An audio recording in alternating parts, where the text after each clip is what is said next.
Hello students, welcome back to Bansal academy YouTube channel. और जैसे कि आपको पता है, ये हमारी सीरीज चल रही है for the solution of HPDGT previous year papers. Okay, तो आज हम ईयर 2002 का पेपर सॉल्व कर रहे हैं और क्वेश्चन नंबर फर्स्ट, वैसे क्वेश्चन नंबर 51 लिखा हुआ है but it's question number first. Okay, because इससे पहले जो है वो दूसरा सब्जेक्ट के क्वेश्चंस होंगे। क्वेश्चन नंबर 51 से जो थे वो केमिस्ट्री के क्वेश्चंस थे। ओके, तो क्वेश्चन नंबर 51 से शुरू करते हैं। The electric energy level of hydrogen atom in Bohr theory is called. कहता है कि जो इलेक्ट्रिक एनर्जी लेवल्स होते हैं हाइड्रोजन एटम में बोहर थ्योरी के अकॉर्डिंग, उनको क्या बुलाया गया था।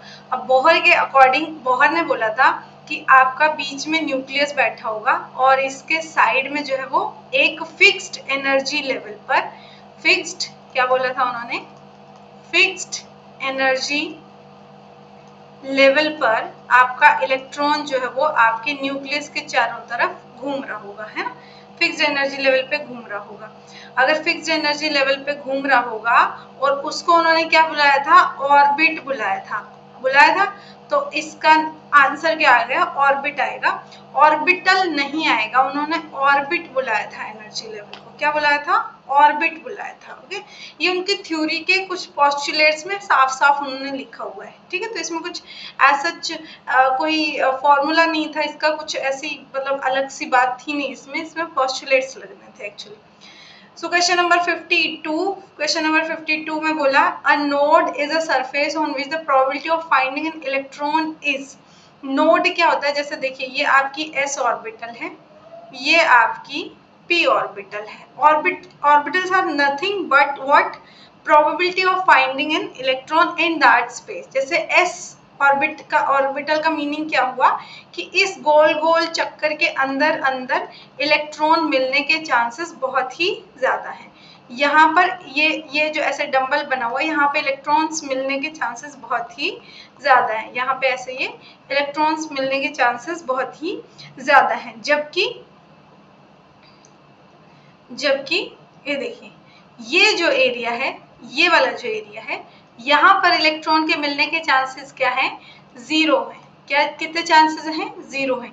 इसीलिए इसको बुलाया गया, नोड बुलाया गया। जैसे s ऑर्बिटल में कोई भी नोड, एक भी नोड नहीं होता है, सब जगह इलेक्ट्रॉन के पाए जाने की प्रोबेबिलिटी होती है। लेकिन p ऑर्बिटल में आपका एक नोड होता है। d ऑर्बिटल में कितने नोड होते हैं, कमेंट सेक्शन में बता दो सब लोग। ये आपका d ऑर्बिटल होता है, ऐसा ऐसा दिखता है, बता दो इसमें कितने नोड हैं। ओके, ठीक है। ऐसे f ऑर्बिटल में नोड निकालने का फॉर्मूला भी होता है। ठीक है, तो नोड क्या होता है, बेसिकली नोड वो प्लेस होता है, या कह लीजिए वो प्लेन या जगह जहां पर आपके इलेक्ट्रॉन के पाए जाने की प्रोबेबिलिटी कितनी होती है, जीरो होती है, नील होती है। ठीक है, नील वर्ड यूज करते हैं। ठीक है, so option A is the answer. The quantum numbers which are designed by letter SPDF, कहता है कि SPDF जो आपका लेटर होता है, ये S हो गया, ये P हो गया, ये D हो गया, ये F हो गया। कहता है कि वो कौन सा क्वांटम नंबर, वो कौन सा क्वांटम नंबर है जो कि डिजाइन करता है, डिजाइंड बाय लेटर्स SPDF। ए नाम उसको दिए जाते हैं, वो L को दिए जाते हैं, हमें पता है ना। L को क्या नाम दिए जाते हैं, L इज इक्वल टू 0, उसका मीनिंग होता है S orbital. L is equal to 1 का मीनिंग होता है P orbital. L is equal to 2 का मीनिंग होता है D ऑर्बिटल। ठीक है, ये मीनिंग होता है। ठीक है, सो L इज द आंसर। ये L लिखा हुआ है, बेसिकली उन्होंने ऐसे करके L लिखा हुआ है। ठीक है, ओके, चले आगे। क्वेश्चन नंबर 54 में क्या कहते हैं, statement orbitals of equivalent energy are filled with electrons before spin pairing occurs is called. कहता है कि एक मान लो कोई भी ऑर्बिटल है आपकी इक्विवेलेंट एनर्जी की, जैसे p ऑर्बिटल की p ऑर्बिटल के अंदर 3 डब्बे होते हैं। कहता है ऐसे आपकी मान लो इक्विवेलेंट एनर्जी की ऑर्बिटल्स हैं। ठीक है, मान लिया ये px, py और ये pz आर फील्ड विथ, वो किससे भरी हुई रहती हैं, इलेक्ट्रॉन से भरते हैं उसको। बिफोर स्पिन पेयरिंग अकर्स, पहले उनको कंप्लीट भरते हैं बिफोर स्पिन पेयरिंग हो। स्पिन पेयरिंग होने का मतलब क्या है, यानी कि पहले ऐसे नहीं होगा, मान लो तुम्हारे पास अगर 2 इलेक्ट्रॉन है तो ऐसे नहीं होगा कि तुम दोनों इलेक्ट्रॉन ऐसे px में भर दो दोनों, नहीं। क्या कहते हैं कि आपको पहले सिंगली फील्ड आपको सारी की सारी इक्वल एनर्जी वाली जो ऑर्बिटल्स है वो करनी होती है, ठीक है, इक्वल करनी होती है। उसके बाद मान लो जैसे 4 इलेक्ट्रॉन हैं तो पहले आप उनको सिंगली फील करो, फिर जो फोर्थ इलेक्ट्रॉन होगा वो जाके पेयरिंग करना शुरू करेगा, ठीक है। इसको हम Hund's rule of maximum multiplicity कहते हैं। क्या कहते हैं? Hund's rule of maximum multiplicity maximum multiplicity कहते हैं। हुन्स रूल मैक्सिमम मल्टीप्लिसिटी क्या कहते हैं? पहले मैक्सिमम मल्टीप्लिसिटी लेके आओ, मैक्सिमम स्पिन होनी चाहिए, सारे के सारे इलेक्ट्रॉन पहले मैक्सिममली एक ही स्पिन से भरे जाने चाहिए, देन आप उनकी पेयरिंग शुरू करो, ठीक है। ओके, अनसर्टेनिटी प्रिंसिपल, तो इसका आंसर बिल्कुल नहीं आ सकता था। वैसे अनसर्टेनिटी प्रिंसिपल तो क्या कहता है? अनसर्टेनिटी प्रिंसिपल कहता है कि आपके पास अगर मान लो अगर आपके पास इलेक्ट्रॉन की आपको पोजीशन पता है, अगर आपको पोजीशन पता है तो आप उसकी मोमेंटम नहीं बता सकते, अगर आपको मोमेंटम पता है तो आप उसकी पोजीशन नहीं बता सकते, है ना। यही अनसर्टेनिटी प्रिंसिपल है कि आप चेंज इन पोजीशन या uncertainty in position into uncertainty in momentum will always greater than h cut by 2, है ना, h कट बाय 2, है ना, या h बाय 4 पाई, है ना, यही होता है, ठीक है। तो ये आपका आंसर हो ही नहीं सकता था इसके बारे में, क्योंकि वो बात ही नहीं करता ऑर्बिटल्स वगैरह के बारे में, तो ठीक है। पॉली एक्सक्लूजन प्रिंसिपल क्या कहता है? पॉली एक्सक्लूजन प्रिंसिपल ये कहता है कि इस दुनिया में दो इलेक्ट्रॉन्स अगर मान लो आपके सेम एटम के अंदर, सेम एटम अगर आपका हो, उसके अंदर 2 इलेक्ट्रॉन प्रेजेंट हैं, जो उन दोनों इलेक्ट्रॉन के सारे क्वांटम नंबर आपके कभी भी सेम नहीं हो सकते हैं, एटलीस्ट एक तो कोई ना कोई वेरी करेगा ही करेगा, ठीक है। और जीमन इफेक्ट तो आपका किससे रिलेटेड है? जीमन इफेक्ट तो आपका स्क्रीनिंग से रिलेटेड है, तो वो तो इसका आंसर हो ही नहीं सकता था, ऑप्शन डी आंसर है। Question number 55, the mole fraction is expressed as. Mole fraction कैसे बताते हैं बच्चों? मोल फ्रैक्शन किसके बराबर होता है? मोल फ्रैक्शन किसके बराबर बताते हैं? मोल फ्रैक्शन क्या होता है? ऐसे x से डिनोट करते होते हैं।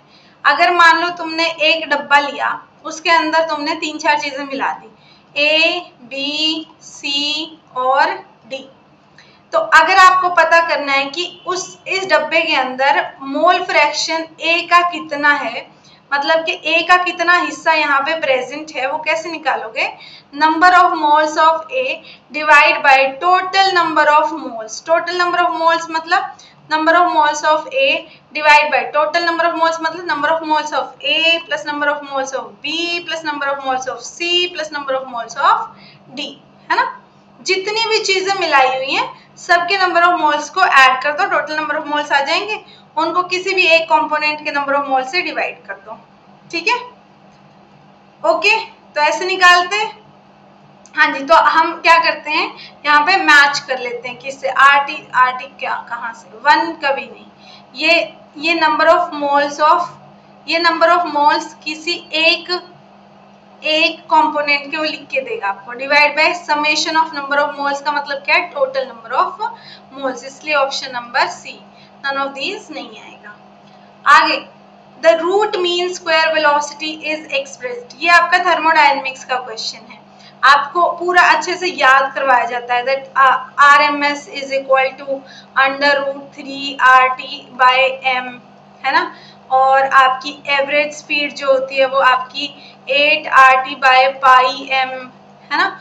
और मोस्ट प्रोबेबल स्पीड जो होती है वो √2RT/m, है ना। ऐसे याद करते हैं। तो उन्होंने RMS पूछा है तो ये इसका फॉर्मूला है, ये इससे मैच कर रहा है, बी इसका आंसर आएगा। इसका आंसर बी आएगा बच्चों, इसका आंसर बी आएगा, ठीक है। Next question, question number 57। Question number 57 में बोला है Avogadro number is. Avogadro number क्या होता है?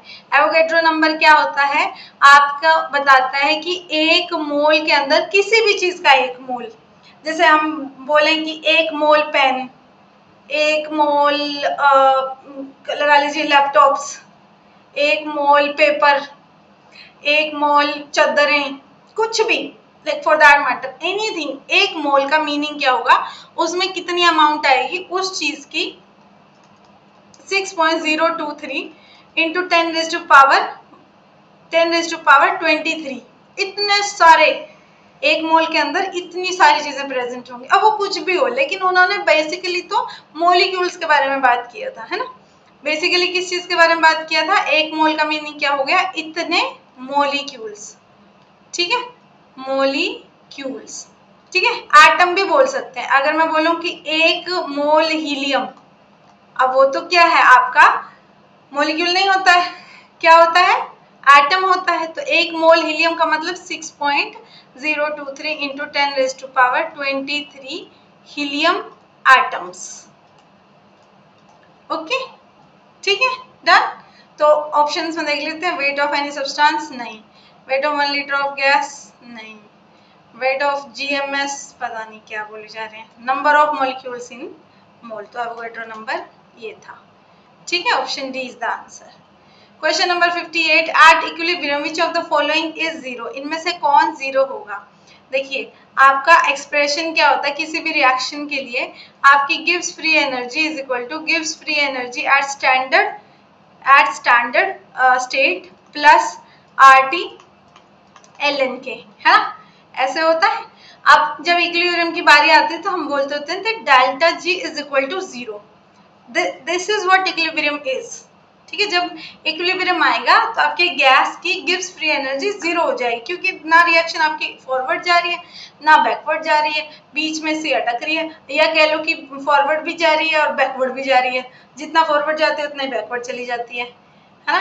तो रिएक्शन अगर एक डायरेक्शन में होती है तो हम कहते हैं उसकी डेल्टा जी जो है वो नेगेटिव है। लेकिन जब डायरेक्शन ही उसकी फिक्स है नहीं, तो डेल्टा जी भी कंफ्यूज है कि अच्छा ठीक है, मैं फॉरवर्ड के लिए नेगेटिव हूँ या बैकवर्ड के लिए, बैकवर्ड डायरेक्शन के लिए नेगेटिव हो जाऊं, उसको भी समझ नहीं आता, तो ऐसे वो जीरो जाती है, ठीक है।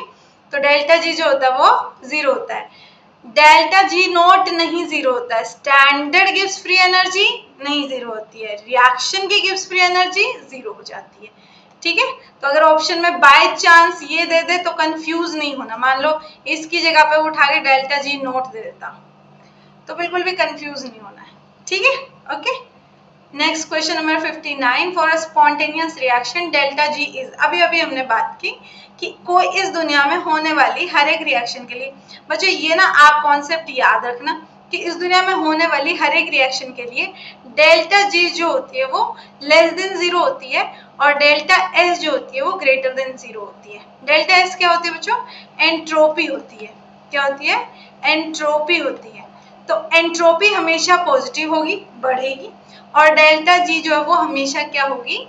नेगेटिव होगी। किसके लिए? एक स्पॉन्टेनियस रिएक्शन के लिए।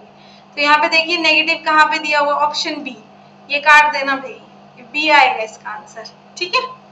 Question number 60, the vapour pressure of an aqueous solution of glucose is. कहता है ग्लूकोज का जो आपका वेपर प्रेशर होता है, देखिए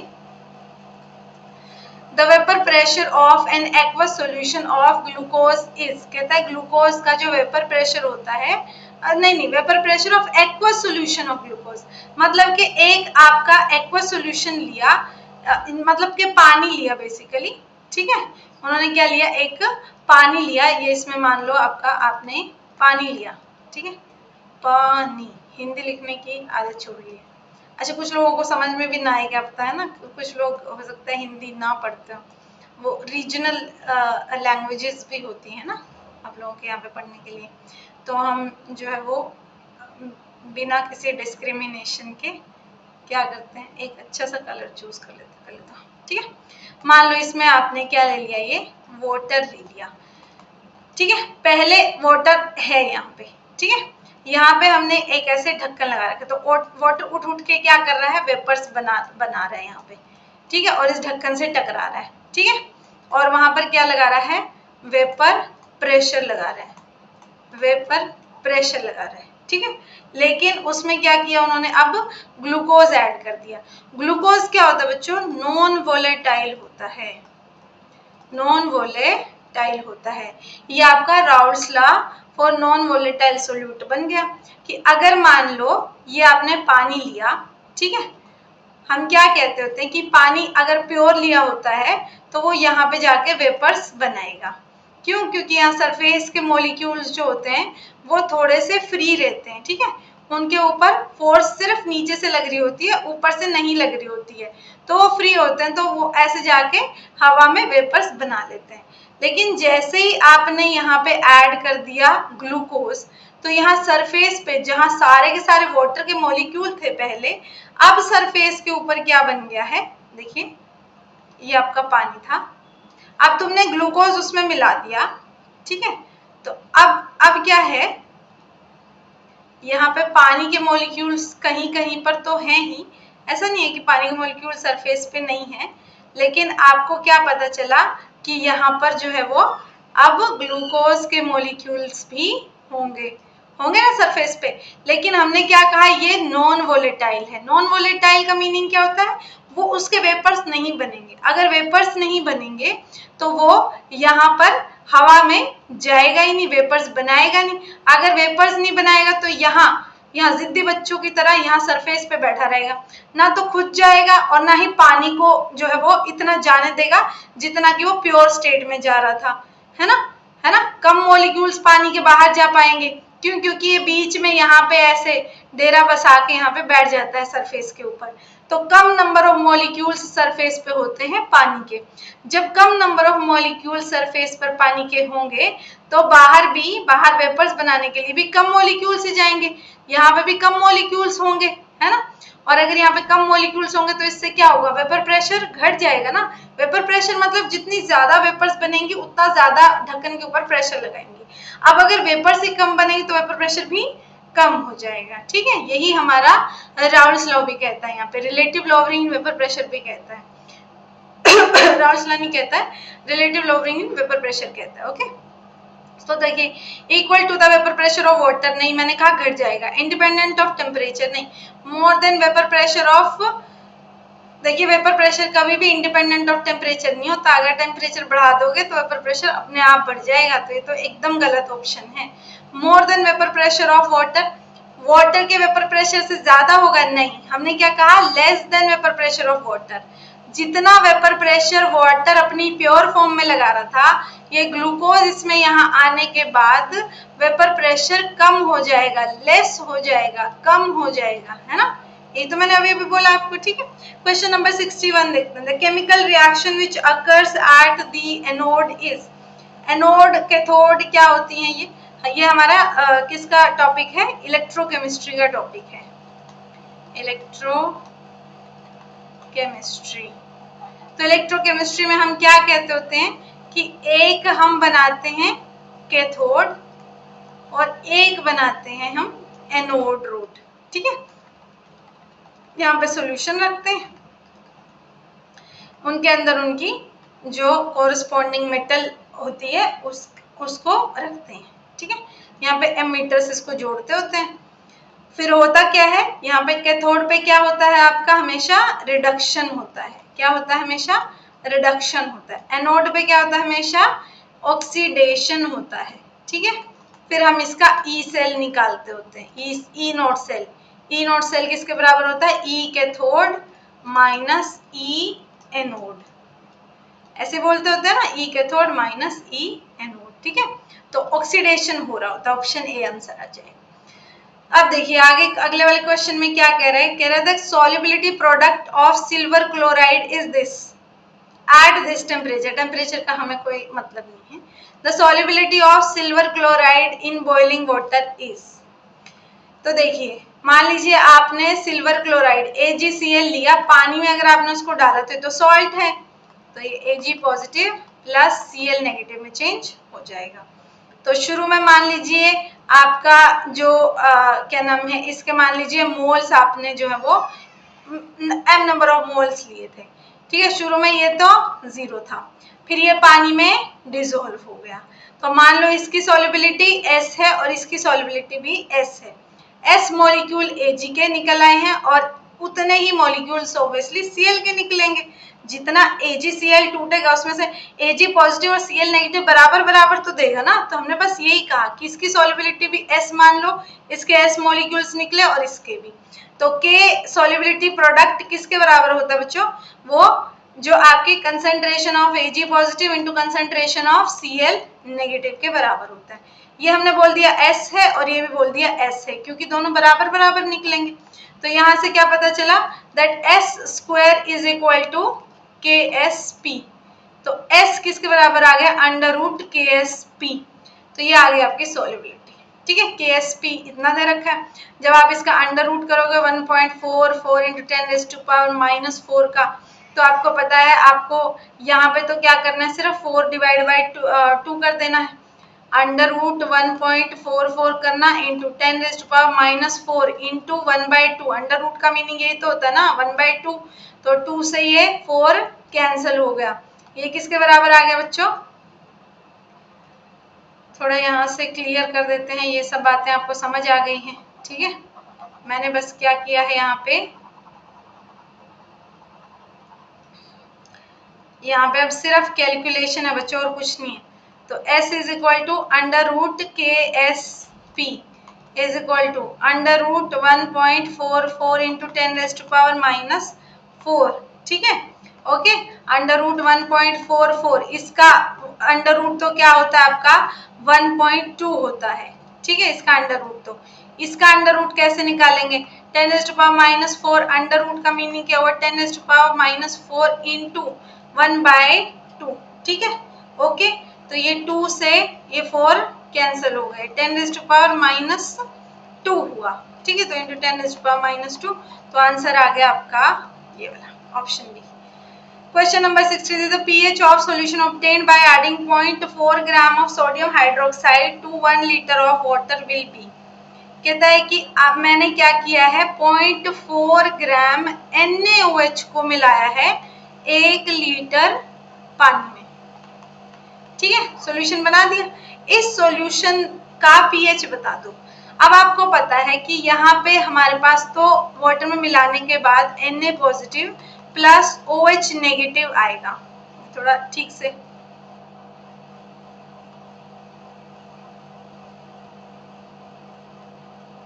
मैं थोड़ा ठीक से लिख देती हूँ।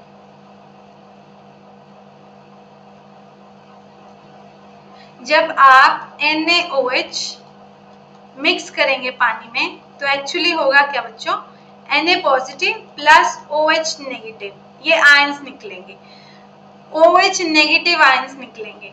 तो यानी कि हमारे पास यहाँ से कंसंट्रेशन किसकी आएगी, OH नेगेटिव आयंस की कंसंट्रेशन आएगी। जब OH नेगेटिव की कंसंट्रेशन आएगी, तो आपको ये पता है कि आप POH निकाल सकते हो फिर तो।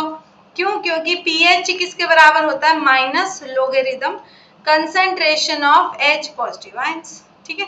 और POH किसके बराबर होता है, minus logarithm concentration of OH negative ions, यही होता है, ठीक है, ठीक है।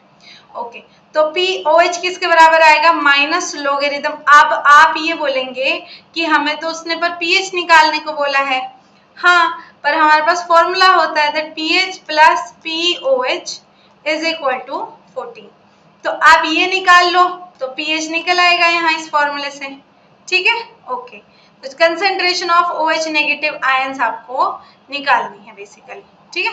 तो कंसेंट्रेशन ऑफ NaOH की कंसेंट्रेशन पता कर लो। आपको पता है NaOH तो कंप्लीट डिसोसिएट होता है, तो जितनी कंसेंट्रेशन आपकी NaOH की होगी उतने ही OH नेगेटिव आयंस निकलेंगे।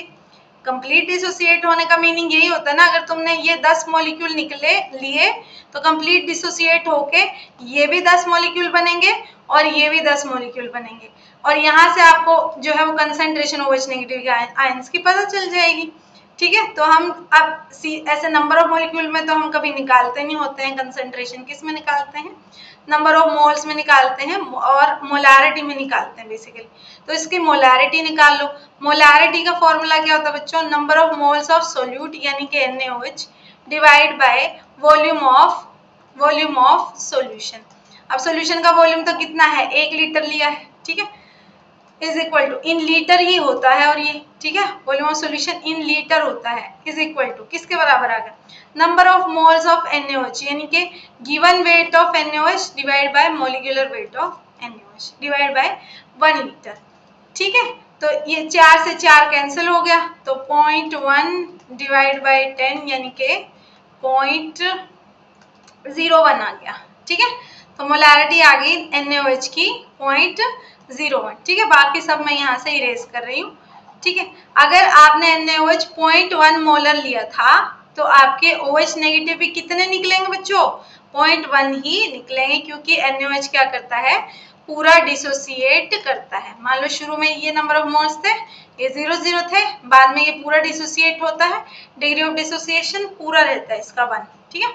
तो ये 0 रह जाएंगे, 0.1 Na पॉजिटिव निकलेंगे और 0.1 जो है आपकी OH नेगेटिव निकलेंगे, ठीक है। तो minus logarithm concentration of OH negative की कंसंट्रेशन 0.01, ठीक है। इसको मैं कैसे लिख सकती हूँ, माइनस लोगरिथम इंटू 10⁻⁻² लिख सकती हूँ।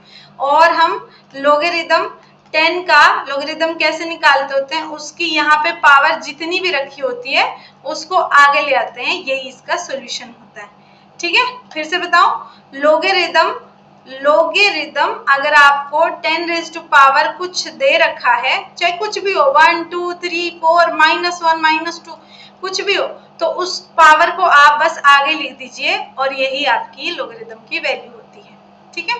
ओके, तो यहाँ पर आपको लोगरिथम 10⁻⁻² लिखा हुआ है, ठीक है। तो -2 को आगे ले आओ, -2 को आगे ले आओ, तो -1 तो यहाँ पे पहले से ही है, इंटू ये -2 भी आगे आ जाएगा, यानी कि -2 यहाँ पे रख दो, तो माइनस से माइनस कैंसिल हो जाएगा, 2 आंसर आ गया।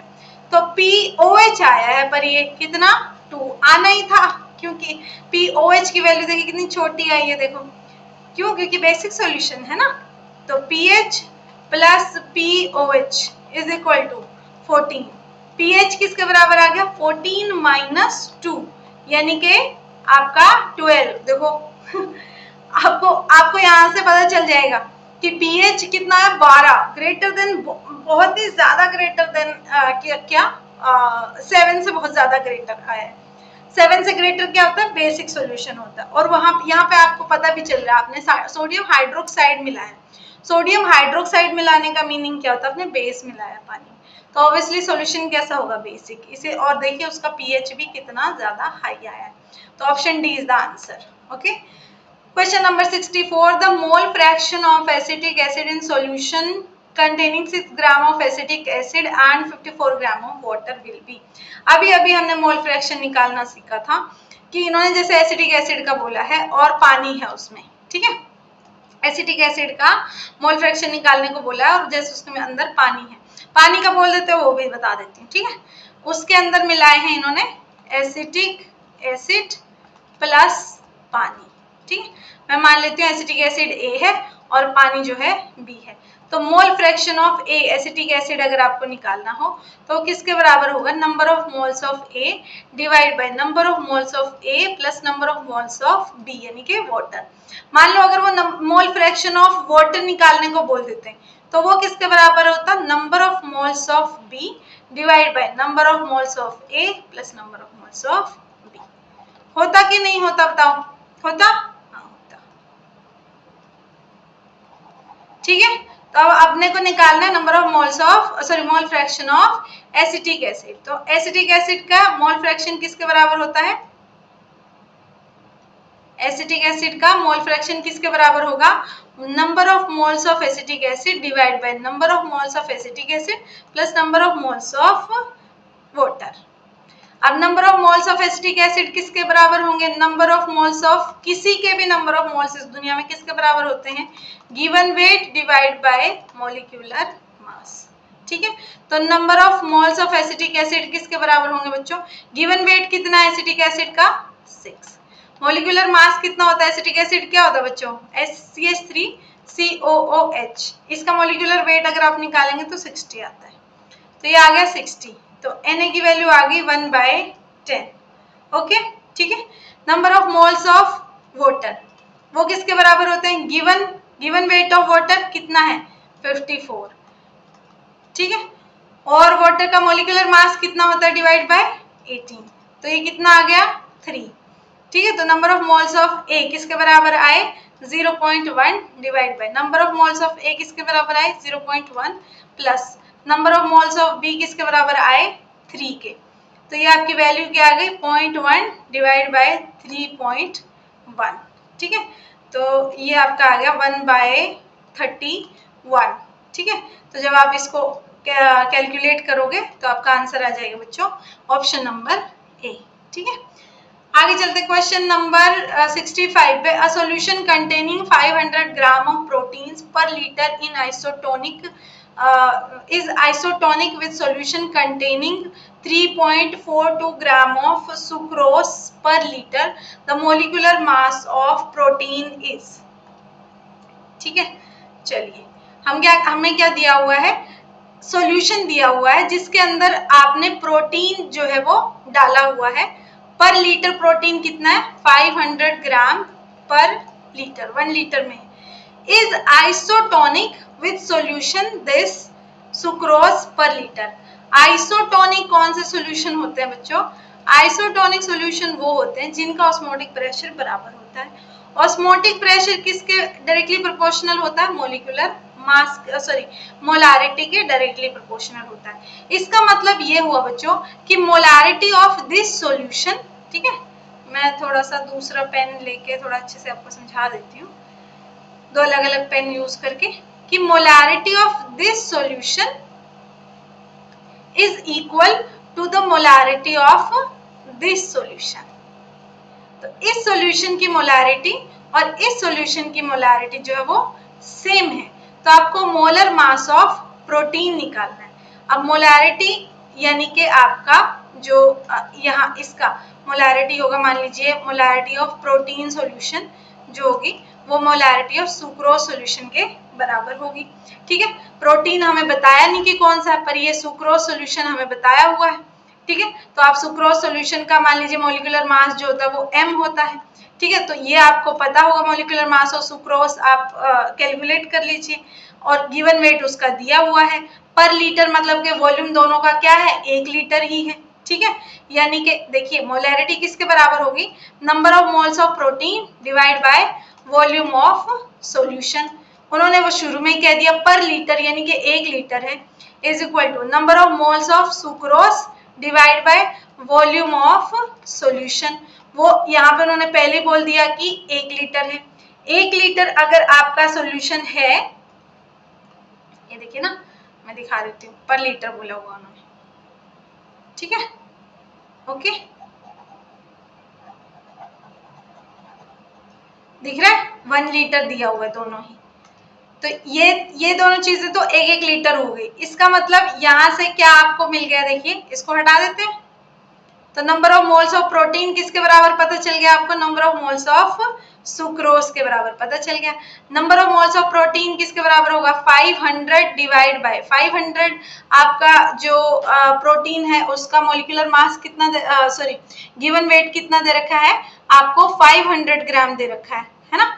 तो आपका जो प्रोटीन का गिवन वेट है वो तो 500 हो गया, लेकिन उन्होंने बताया ही नहीं कि आपको जो प्रोटीन है वो कौन सा दिया हुआ है। वही इसीलिए उन्होंने पूछा कि प्रोटीन जो है उसका मॉलिक्यूलर मास बता दो। हमने बोला कि मान लो उसका मॉलिक्यूलर मास m है।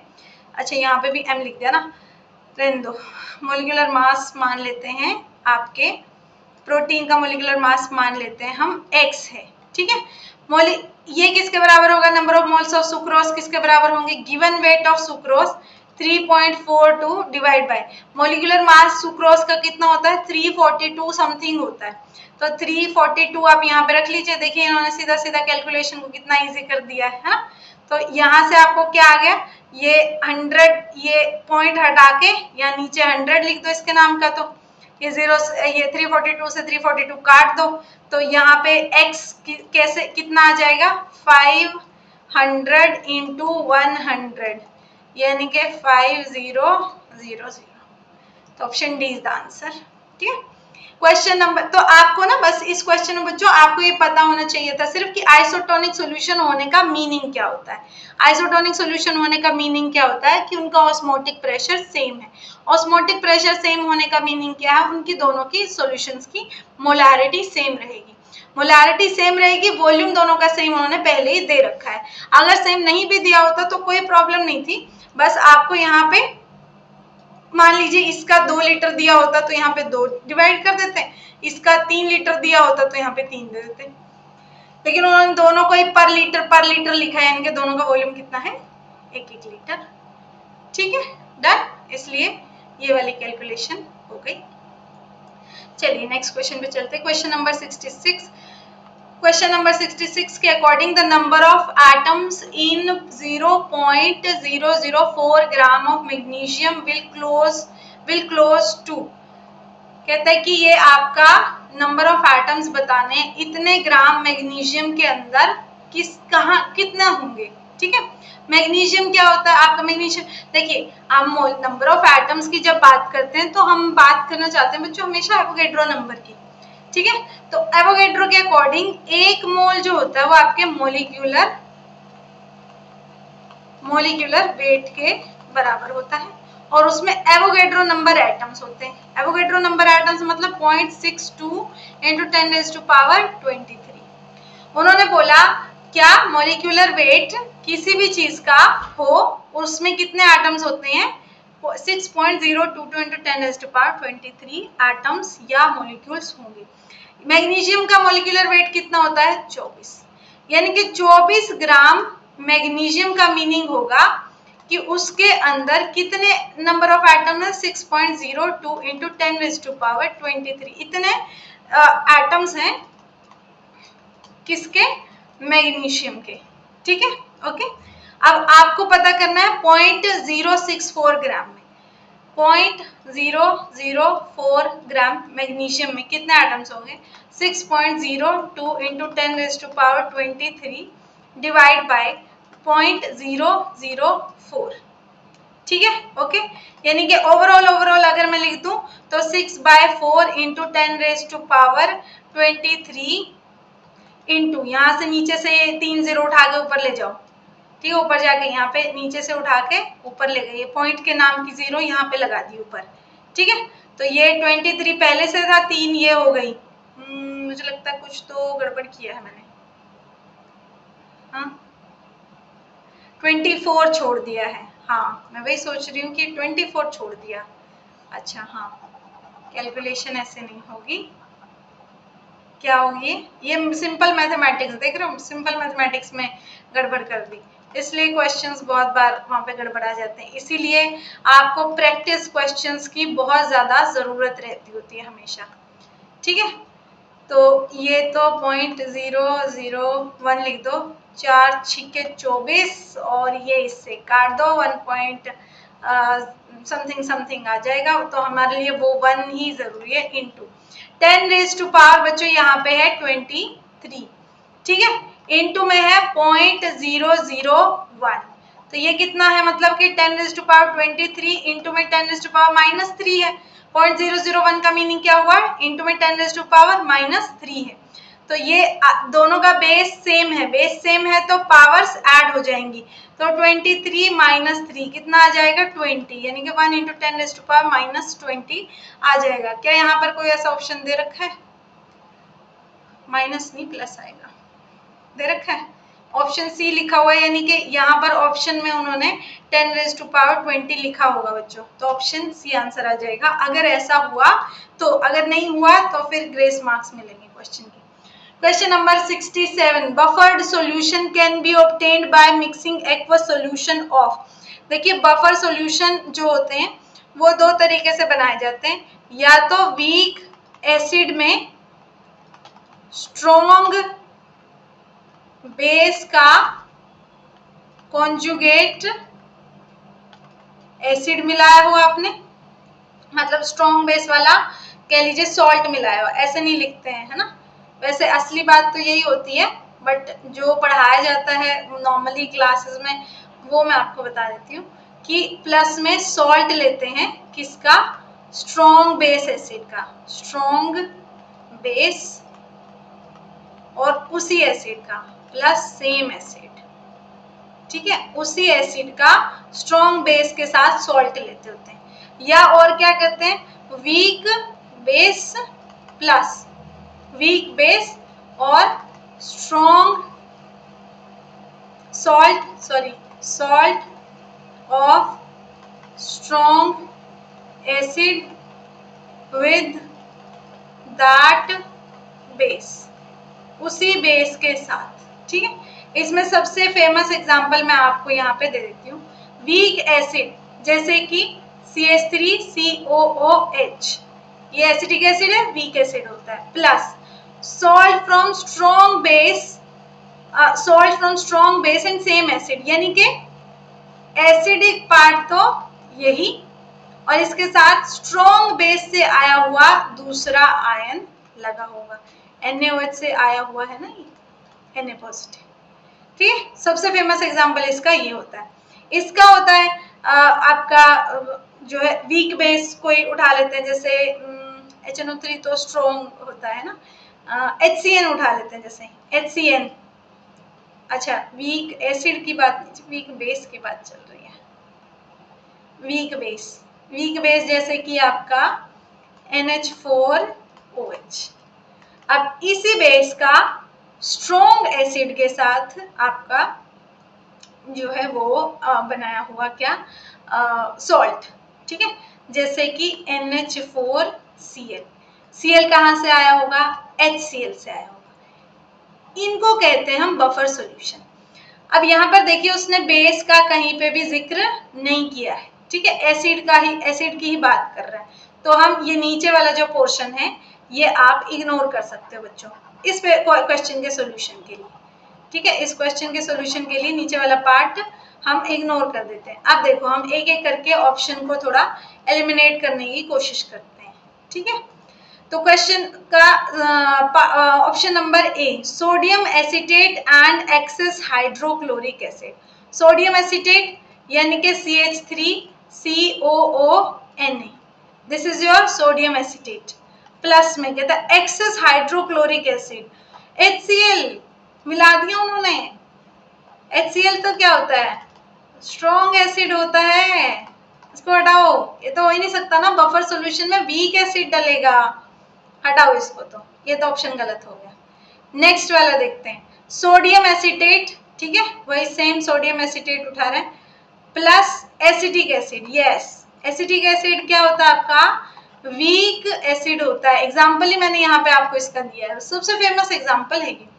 फिर ये हो सकता है, ये आंसर हो सकता है, ये तो हो ही नहीं सकता, इनको भी देख लेते हैं एलिमिनेट करके, सोडियम क्लोराइड यानी कि NaCl plus hydrochloric acid plus HCl, ये भी स्ट्रॉन्ग बेस से आया, ये भी स्ट्रॉन्ग एसिड से आया, और ये स्ट्रॉन्ग एसिड अपने आप ही है, तो ये ऑप्शन बिल्कुल ही नहीं हो सकता। अगले में क्या, सोडियम हाइड्रोक्साइड मिला दिया उन्होंने एसिटिक एसिड में, सोडियम हाइड्रोक्साइड तो बहुत स्ट्रॉन्ग बेस होता है, एक्सेस ऑफ सोडियम हाइड्रोक्साइड, ठीक है, तो ये भी ऑप्शन नहीं हो सकता है, ठीक है। हाँ देखिए मैं आप लोगों को कंफ्यूज नहीं करना चाहती हूँ, बट अगर पीएच मतलब बफर सॉल्यूशन पीएच वाला जो चैप्टर इक्विलिब्रियम आयनिक इक्विलिब्रियम वाला जो पोर्शन है बेसिकली, अगर आप वो करें तो फिर पूरा अच्छे से करें, क्योंकि अगर बाय चांस मैं आपको बता देती हूँ आपकी क्यूरियोसिटी के लिए, जब हम हमारे सिलेबस की वीडियोस जो है कवर करेंगे उसमें आपको मैं बहुत डिटेल से अच्छे से समझाऊंगी कि अगर उसने यहाँ पे एक्सेस ऑफ सोडियम हाइड्रोक्साइड की जगह लेस हाइड्रोक्साइड NaOH लिख दिया होता, ठीक है, या कह लो कि NaOH less than acetic acid लिख दिया होता, एसिटिक एसिड लिख दिया होता, तो ये ऑप्शन ठीक हो सकता था, ठीक है, लेकिन उसने एक्सेस NaOH ली दिया, यानी कि बहुत सारा बेस हो जाएगा तो आपके एसिटिक एसिड को तो छोड़ ही देगा, बेसिक ही बन जाएगा, है ना। ठीक है, तो ये ऑप्शन नहीं हो सकता।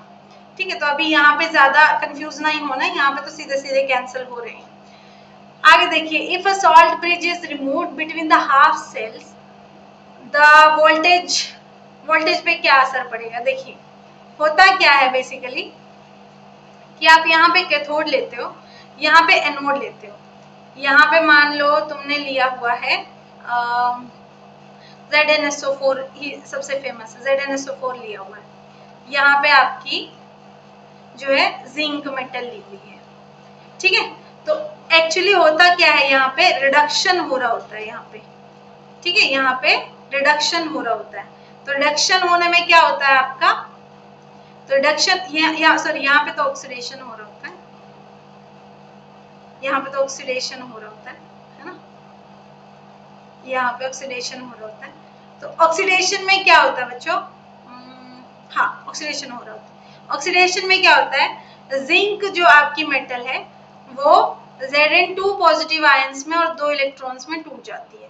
तो यहाँ पे Zn2 पॉजिटिव आयंस जो होते हैं वो इकट्ठे होते चले जाते हैं। यहाँ पे Zn2 पॉजिटिव आयंस बहुत सारे इकट्ठे सॉल्यूशन में आपके हो जाते हैं। ठीक है, और आपकी जो सेल होती है उसकी वर्किंग बंद हो जाती है, क्योंकि एक टाइम के बाद ये Zn2 पॉजिटिव आयंस इतने ज्यादा हो जाते हैं कि आपका और रिडक्शन पॉसिबल ही नहीं रहता मेटल के लिए। तो इसको हम कहते हैं कि आयनिक सेचुरेशन आ जाता है, आयनिक सेचुरेशन आ जाता है। उसको अवॉइड करने के लिए हम वहां पे क्या लगाते होते हैं बच्चों, सॉल्ट ब्रिज लगाते हैं।